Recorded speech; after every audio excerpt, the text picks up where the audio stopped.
தாம் என்று அநேகரின் பிராணனை காத்து ரட்சித்துள்ளீர்கள். ஜலப்பிரவாகத்தை தக்க சமயத்தில் தடுத்திராவிடில் அனர்த்தம் ஏற்பட்டிருக்கும்.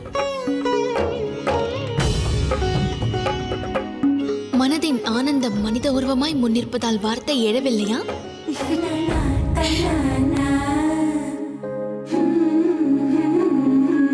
தாம் இருவரும் எம்முடைய அதிதிகள்.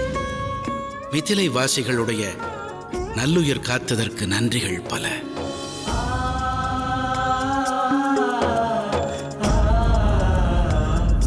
இச்செயலை தம் புதல்வன் புரிந்திருந்தால் நன்றி கூறுவீர்களா தாம்?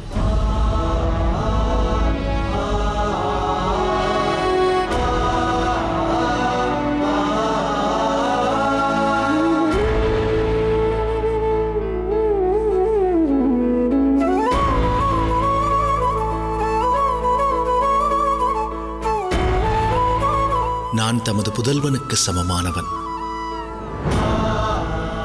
புதல்வியின் வரனாயினும் நான் தமது மகனே.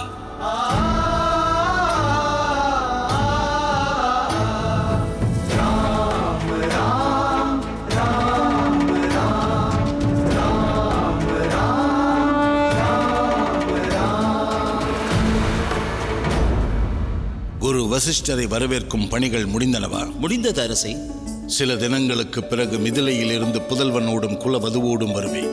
அன்று அவர்களை வரவேற்பதில் ஒரு சிறு குறையும் நேர்ந்துவிடக்கூடாது. உத்தரவு அரசே. வேள்வி வளர்க்க வேத விற்பன்னர்கள் வருவர். அலங்காரத்திற்கு வேண்டிய ஆயத்த பணிகள் துவங்கிவிட்டன. அக்கவலை தேவையில்லை அரசே. பணிகள் அனைத்தையும் மேற்பார்வையிடுவது யார்? உணவிற்கு வேண்டிய லாகரி வஸ்துகள் உரிய இடத்திலிருந்து வந்து சேரும். அவற்றின் குணத்தை நானே சோதனையிட வேண்டும். ராஜ பரிவாரம் எந்த வர்ண ஆடையை அணிய வேண்டும் என்பதனையும் நான் முடிவு செய்வேன். அவரவர் விருப்பத்திற்கேற்ற உணவு சமைக்கப்பட வேண்டும். பட்டாடையோடு அனுப்பப்படும் பொன் நகைகளும் தமக்கு அறிவுறுத்தப்படும். அனைத்து புறப்படுங்கள்.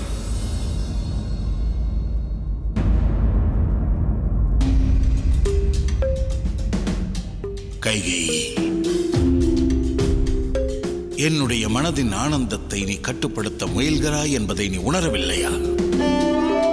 என் மீது கொண்ட ஊடல் இன்னும் உன் ஹிருதயம் நீங்கவில்லையா?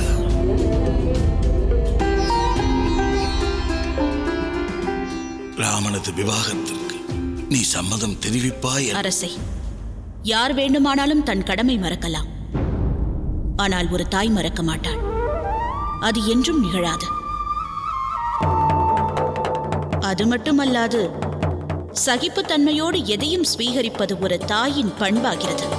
தாம் எப்போதும் தமது மன எண்ணத்தை கூறுவீர்கள். தமக்கு என்னுடைய விருப்பம் பெரிதல்லவே.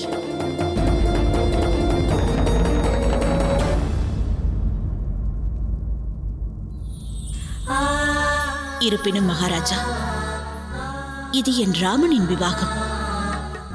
நான் என்னுடைய ராமனுக்காக, அவனுடைய நல்வாழ்விற்காக இவ்விவாகத்தை ஏற்று அவனோடு வரும் குலவதுவை வரவேற்க அயோத்தியை அலங்கரிக்க துடிக்கிறேன்.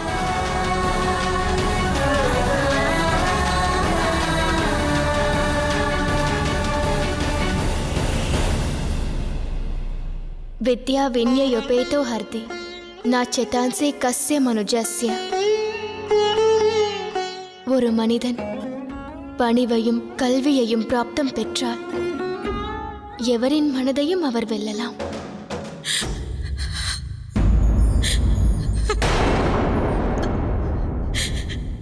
என்ன நேர்ந்தது மாதா?